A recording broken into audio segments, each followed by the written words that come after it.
They thought they could scare me with a lawsuit, but they didn't know who they were dealing with. It all started when I bought a small house in a quiet neighborhood, hoping for peace. Within weeks, the HOA president, Karen, showed up at my door with a stack of papers, claiming I owed thousands in community fees. I told her I wasn't even part of the HOA, but she smirked and said, "We'll sue you if you don't pay."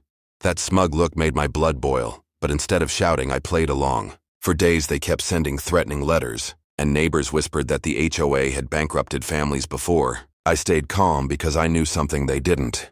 One evening, they sent an official notice saying I had 7 days to pay or face court.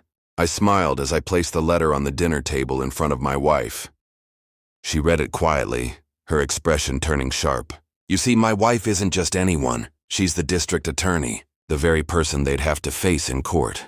The next morning, we drove together to the HOA office.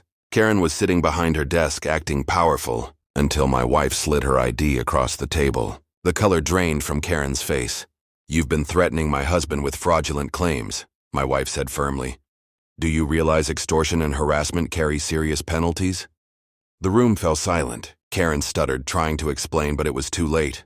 My wife drafted a legal warning on the spot, reminding them that their actions could result in criminal charges.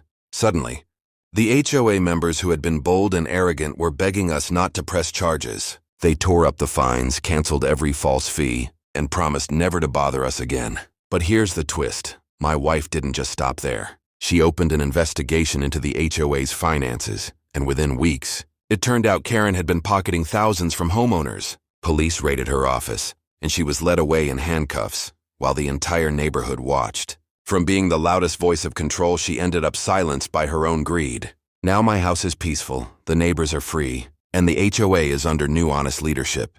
Tell me, if you were in my place, would you have stayed quiet or revealed the truth at the perfect moment?